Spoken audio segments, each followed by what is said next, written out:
Selamat siang, selamat ketemu kembali dalam acara Karedok khusus renungan doktrin. Hari ini hari Kamis tanggal 16 Juni 2022. Seperti biasa saya menyampaikannya di Bintaro sektor 9. Maaf udah kelamaan tidak buat Karedok. Kita sudah sampai di Keluaran pasal 2 ayat 15 sampai 22. Keluaran pasal 2 sampai 22. Ketika Firaun mendengar tentang perkara itu, dicarinya ikhtiar untuk membunuh Musa. Tetapi Musa melarikan diri dari hadapan Firaun dan tiba di tanah Midian.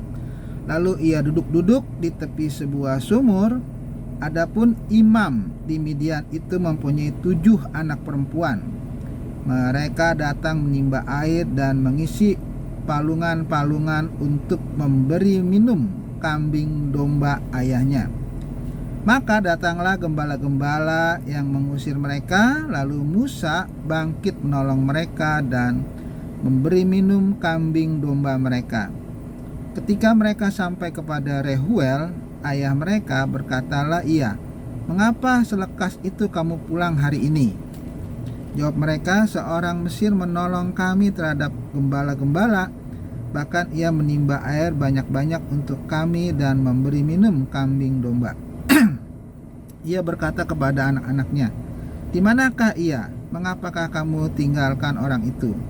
Panggillah dia makan." Musa bersedia tinggal di rumah itu, lalu diberikan Rehuela Jipora anaknya kepada Musa.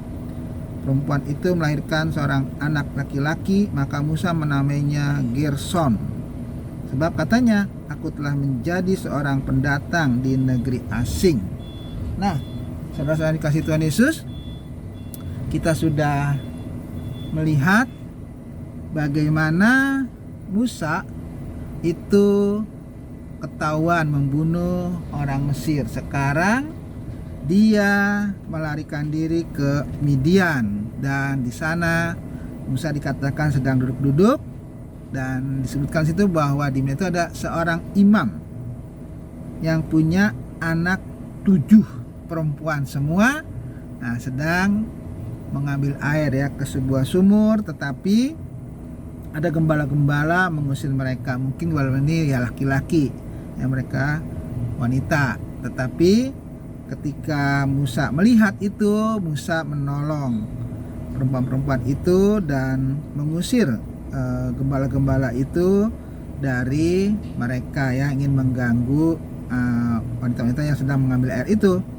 Nah, rupanya wanita-wanita ini datang kepada ayahnya ya, seorang imam itu, dan melaporkan ya, nama bapaknya itu Rehuel ya, mereka.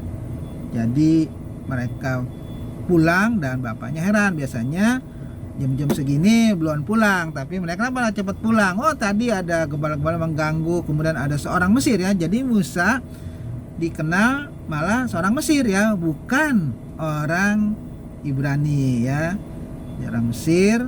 Dan katakan bahwa orang itu menolongnya, bahkan tidak hanya mengusir gembala-gembala, tapi juga memberi makan kambing domba mereka. Dan ayahnya mendengar cerita itu mengatakan, "Kenapa kamu tinggalkan? Mana orangnya? Sana cari." Ya, ternyata masih ada Musa di situ, tidak kemana-mana.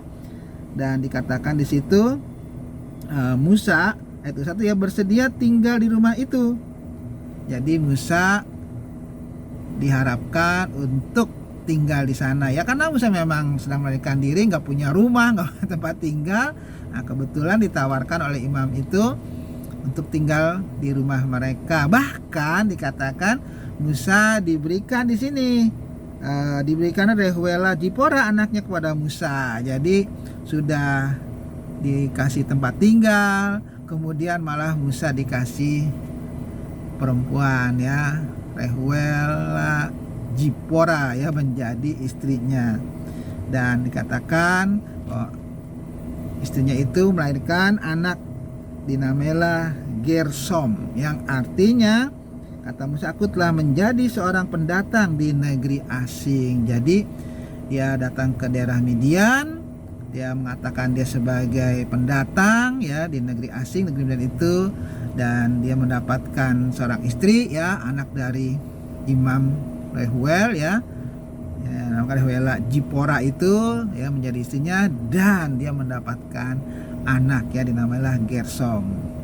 Itulah perjalanan Musa ya di tanah Midian ketika dia melarikan diri dari Fir'aun karena sudah membunuh orang Mesir.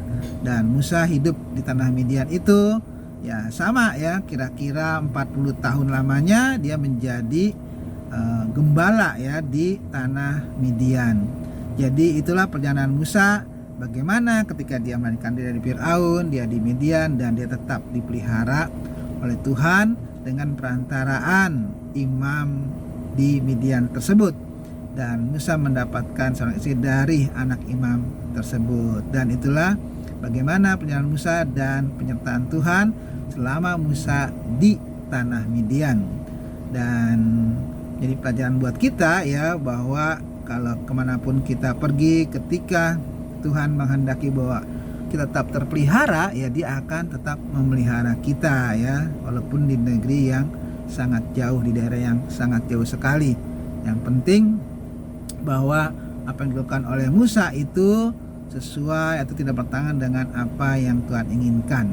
Dan dia hidup di sana, di tanah Midian itu selama 40 tahun, selama pemeliharaan Tuhan kepada Musa dan keluarganya. Itulah karena pada siang hari ini kita akan ketemu lagi di yang akan datang. Selamat siang.